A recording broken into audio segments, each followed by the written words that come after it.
வணக்கம். இது சிலோன் வாய்ஸின் மதிய நேர பிரதான செய்திகள். விரிவான செய்திகளுக்கு செல்லும் முன்பதாக முதலில் தலைப்புச் செய்திகள். கட்டுநாயக்க ஆடை தொழிற்சாலை மூடப்பட்டமைக்கான காரணத்தை வெளியிட்டது நிறுவனம். இறக்குமதி செய்யப்பட்ட உப்புத்தொகை மாயம், சபையில் கேள்வி எழுப்பிய முஜிபுர் ரஹ்மான். சிங்கள பேரினவாதிகளின் செயல்பாட்டினால் கோரப்பட்ட தமிழீழம், சபையில் ரிசாட் பதுருதி.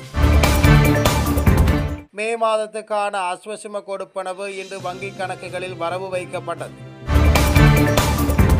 தேர்தல் ஆணைக்குழு வெளியிட்டுள்ள விசேட அறிவித்தல். காணி சுவீகரிக்கப்பட்டால் ஜேவிபி அரசாங்கத்துக்கு எதிராக சர்வதேச ரீதியில் அழுத்தம் பிரயோகிக்கப்படும். நாடெங்கும் போராட்டம் வெடிக்கும் என எச்சரிக்கை.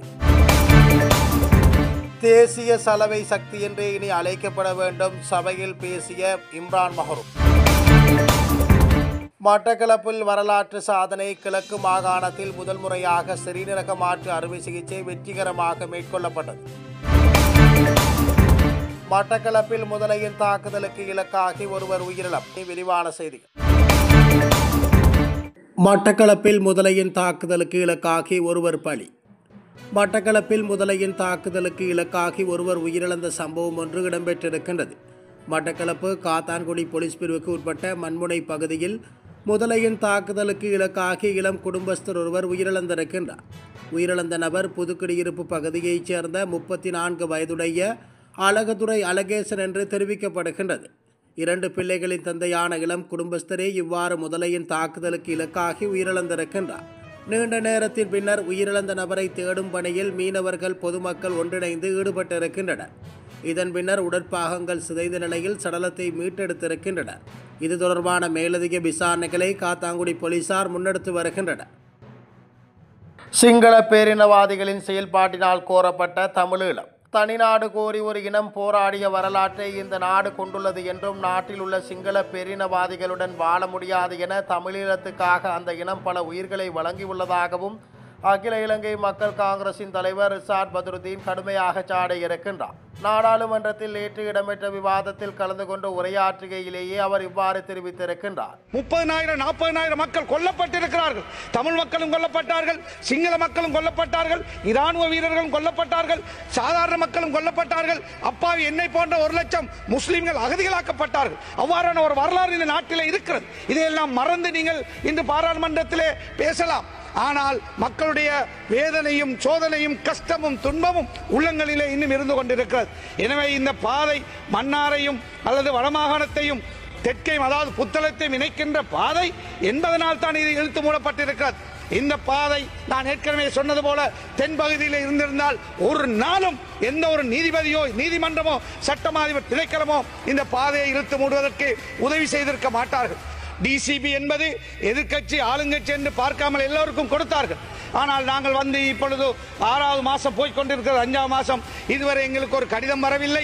10 மில்லியன் தருவதாக ஜனாதிபதி நிதியமைச்சர் விவாதத்திலே சொன்னார். இதுவரை எங்களிடத்தில் ஒரு ப்ரொபோசல் கூட கேட்கவில்லை.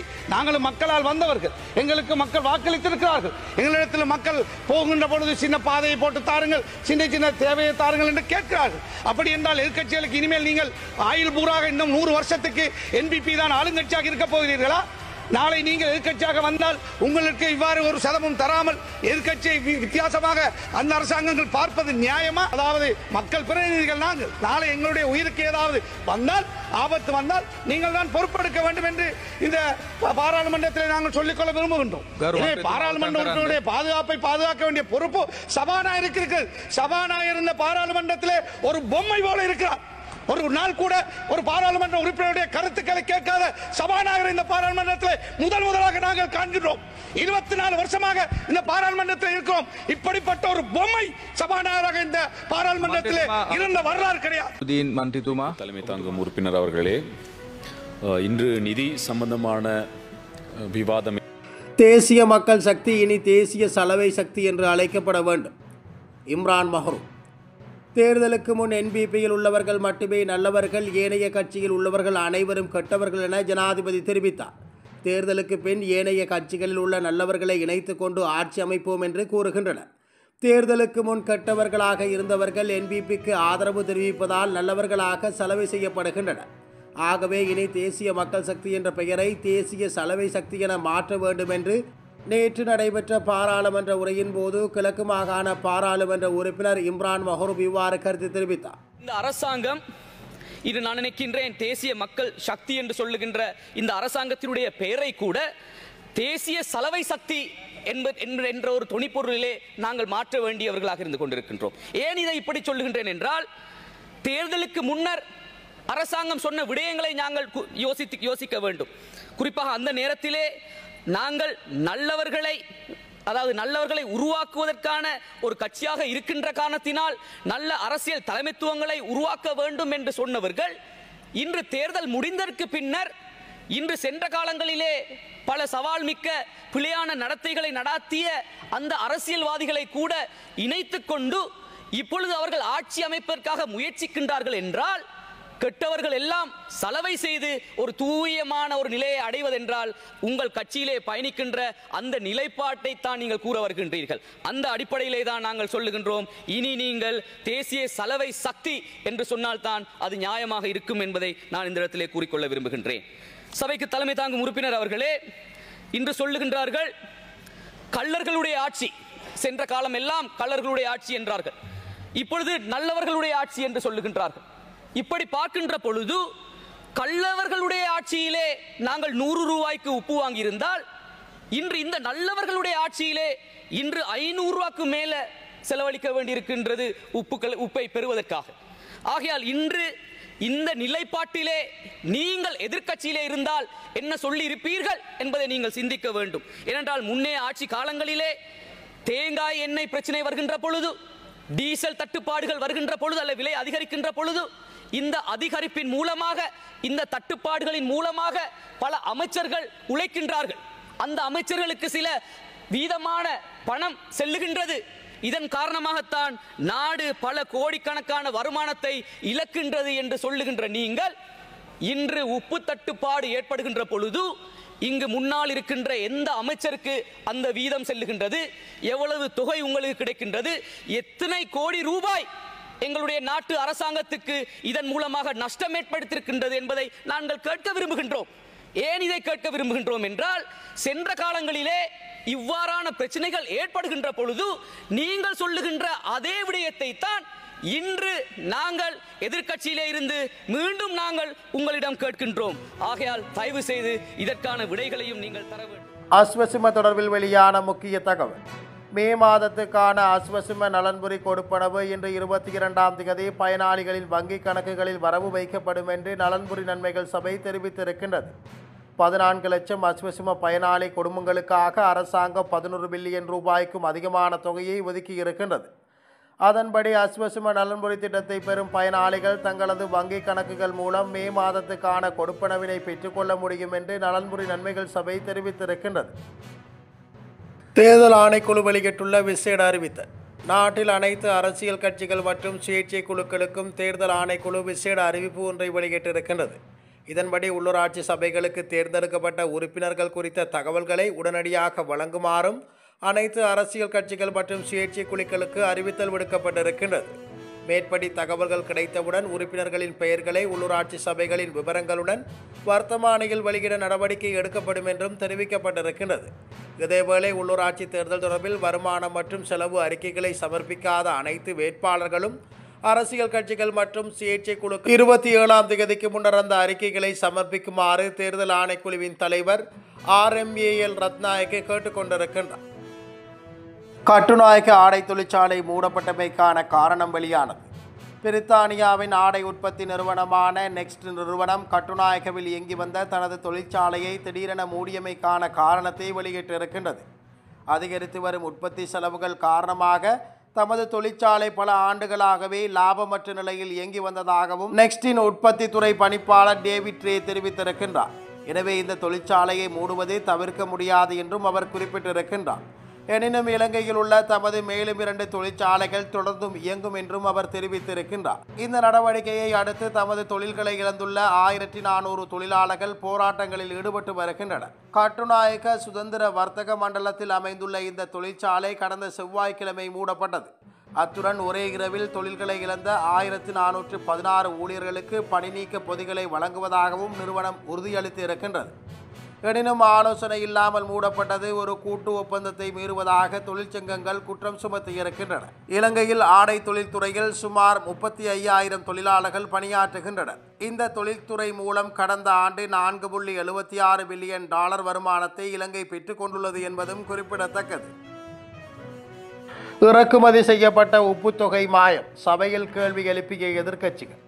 கடந்த 6 மாதங்களாக அரசு உப்பு கூட்டுத்தாபனத்தின் ஊடாகவே உப்பு இறக்குமதி செய்யப்பட்டது என்றும் அந்த உப்பு எங்கே எனவும் ஐக்கிய மக்கள் சக்தியின் நாடாளுமன்ற உறுப்பினர் முஜிபுர் ரஹ்மான் கேள்வி எழுப்பியிருக்கின்றார். நாடாளுமன்றத்தில் நேற்று கருத்து தெரிவிக்கையிலேயே அவர் இதனை கூறியிருக்கின்றார். தொடர்ந்தும் கருத்து தெரிவித்த அவர், எந்த தனியார் துறைக்கும் உப்பு கொண்டு வருவதற்கு அனுமதி வழங்கப்படவில்லை. அண்மையிலேயே அதற்கான அனுமதி வழங்கப்பட்டது. அப்படி என்றால் அரசு உப்பு கூட்டுத்தாபனம் கொண்டு வந்த உப்பு எங்கே என்ற கேள்வியை எழுப்பியிருக்கின்றார். ஏன் அந்த உப்பு சந்தைக்கு வரவில்லை என்றும் உப்பு கட்டிகளே இதன்போது கொண்டு வரப்பட்டன. இவை உப்பு வர்த்தகர்களுக்கு ஒப்படைக்கப்பட்டன. இதற்கு என்ன நடந்தது போன்ற கேள்விகளை அவர் எழுப்பியிருக்கின்றார். இந்தியாவில் உப்பு மெட்ரிக் டன் ஒன்றுக்கு விலை $80 ஆகும். அதனை கொண்டு வரும்போது உப்பு கிலோ ஒன்றுக்கு அரசாங்கம் $40 வரியை அறவிடுகின்றது. இதன்படி கிலோ ஒன்றுக்கான செலவு $24 ஆகும். சகல செலவுகளையும் சேர்த்தால் 1 கிலோ உப்பு $100 வழங்கலாம். ஆனால் சந்தையில் $350 முதல் $400 வரையிலான விலைக்கு விற்பனை செய்யப்படுகின்றது. உப்பை பெற்றுக்கொள்பவர்கள் யார்? புத்தளம் உப்பு கூட்டுத்தாபனத்தின் பணிப்பாளராக இருக்கும் ரவி லியனகேவே உப்பு நிறுவனம் ஒன்றின் தலைவராக இருக்கின்றார். அவரே இறக்குமதி செய்யப்படும் உப்பு தொகையை அந்த நிறுவனத்துக்கு கொண்டு சென்று $350 விற்பனை செய்கின்றனர். உங்களின் முறை மாற்றம் புதுமையானது. முன்னர் $130 விற்பனை செய்தவர்கள் இப்போது விலையை அதிகரித்திருக்க. அதே போன்று கணக்காய்வாளர் நாயகம் ஒருவரை நியமித்துக் கொள்ள அரசாங்கத்துக்கு முடியாமல் இருக்கின்றது. இந்த துறையில் 5 வருடம் அனுபவம் உள்ள பெட்ரோலிய கூட்டுத்தாபனத்தின் பணிப்பாளர் நாயகத்தை நியமிப்பதற்கே அரசாங்கம் முயற்சித்து வருகின்றது. எனவே நுகர்வோர் அதிகார சபை புறக்கோட்டையில் உள்ள பெட்டிக்கடைகளில் சோதனை நடத்தாமல் அம்பாந்தோட்டை மற்றும் புத்தளத்துக்கு சென்று முடிந்தால் உப்பு எங்கே உள்ளது என்று பரிசோதனை செய்யட்டும் என்றார். ආණ්ඩුව ගෙනාපු ලුණු වලට මොකද වුනේ? ඒක තමයි තියෙන ප්‍රශ්නේ. ඇයි මේ ලුණු මාකට් එකට ආවේ නැත්තේ? ලුණු ගේන්නේ කැට. ලුණු කැට තමයි ගේන්න අවසරය දුන්නේ. දැන් මේ ලුණු කැට ගෙනල්ලා STC එකෙන් මේ රටේ ඉන්න ප්‍රධාන ලුණු මාකට් එකට දාන ව්‍යාපාරිකයන්ට මේව දුන්නා. ඒක තමයි මේ ලුණු ටික ගත්තේ ඒගොල්ලෝ තමයි. දැන් ඒකෙදි ප්‍රධාන දේ තමයි දැන් මේ ලුණු සාමාන්‍යයෙන් ඉන්දියාවේ එක මෙට්‍රික් ටොන් එක ඇමරිකානු ඩොලර් 80ක් වෙනවා. ඒක තමයි මාකට් ප්‍රයිස් එක. දැන් ඒක ගෙනාවම සාමාන්‍යයෙන් දැන් ආණ්ඩුව ලුණු කිලෝ එකකට ඩියුටියක් දාලා තියෙනවා. බද්දක් දාලා තියෙනවා රුපියල් 40යි. කිලෝ එකට 40යි. ඒතකොට දැන් ලුණු කිලෝ එකක් කොස්ට් එක වෙන්නේ ගරු නියෝජ්‍ය කතානායකතුමනේ රුපියල් 24යි. ඒකට තව අමතර වියදම් ඔක්කොම එකතු කරා නම් රුපියල් 100කට දෙන්න පුළුවන් ලුණු කිලෝ එකක්. දැන් මාකට් එකේ කීයද යන්නේ? මාකට් එකේ ලුණු කිලෝ එකක් යනවා රුපියල් 350යි 400යි. ලුණු කිලෝ එකක් යන්නේ. ඒ කියන්නේ දැන් පිට රටින් ආනයනය කරන ලුණු මේ ඉන්න සමහර පෞද්ගලික සමාගම් මේ ලුණු අරගෙන ඒගොල්ලෝ කුඩු කරලා පැකට් කරලා ඒගොල්ලෝ මාකට් එකට දානවා රුපියල් 350යි 400යි. දැන් කවුද මේ ලුණු ගන්න අය? ගරු සභාපතිතුමනි රයිගම් එකේ චෙයාමන්ව ගෙනල්ලා පුත්තලම් සෝල්ට් කෝපරේෂන් එකේ ඩිරෙක්ටර් බෝඩ් එකට දැම්මම එයා ඔක්කොම STC එකේ ලුණු ටික අරගෙන යනවා රයිගම් එකට. එයා රයිගම් එකට ගිහලා එයා පැකට් කරලා මාසෙකට අපිට විකුණනවා ලුණු කිලෝ එකක් රුපියල් 350 400 ගානේ. අම්මට කොහමද ඒ වැඩේ? හා?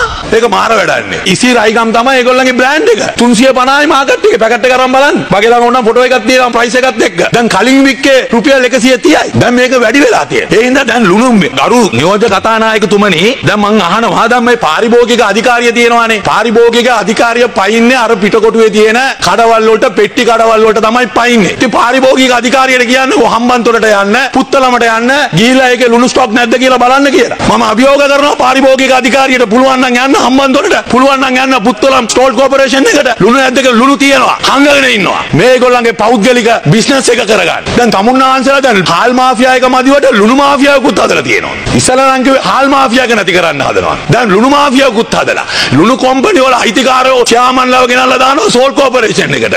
ඒගොල්ලෝ ගන්නවා ලුණු ඔක්කොම ඒගොල්ලන්ගේ කම්පැනි එකට. මොකද්ද මේ කරන වේලුව? දැන් ලුණු කැටයක් හොයාගන්න විදියක් නැහැ. ඇයි මේ තමුන්නාන්සලා මේ නිගදන පන්තිය වෙනුවෙන් බලය ගත්තේ? දුප්පත් මිනිස්සු වෙනුවෙන් බලය ගත්තේ. දැන් අන්තිමට තමුන්නාන්සලාත් මේ පෙනී හිටින කම්පැනි කාරයෝ වෙනුවෙන්. දැන් ඕක පෞද්ගලික ජනාධිපතිවරු කරනකොට අපේ වර්තමාන ජනාධිපතිතුමා අර පුටුවේ ඉඳගෙන දැන් ඒව තමයි දැන් කරන්නේ. மட்டக்களப்பில் வரலாற்று சாதனை. மட்டக்களப்பில் வரலாற்று சாதனை ஒன்று நிகழ்த்தப்பட்டிருக்கின்றது. கிழக்கு மாகாணத்தில் முதல் முறையாக சிறுநீரக மாற்று அறுவை சிகிச்சை வெற்றிகரமாக மேற்கொள்ளப்பட்டிருக்கின்றது. மட்டக்களப்பு கிழக்கு மாகாணத்தில் முதலாவது சிறுநீரக மாற்று அறுவை சிகிச்சை கடந்த சில நாட்களாக முன்பதிவு செய்யப்பட்டு வெற்றிகரமாக நிறைவேற்றப்பட்டிருக்கின்றது. இந்த முக்கிய சாதனை மருத்துவர் SPAM முஜாஹித் அவர்களின் தலைமையில் சிறுநீரக மருத்துவ குழுவின் வழிகாட்டுதலுடன் மருத்துவ அறுவை சிகிச்சை மற்றும் இரத்த குழாய் அறுவை சிகிச்சை நிபுணர்களின் ஒத்துழைப்பில் நிறைவேற்றப்பட்டிருக்கின்றது.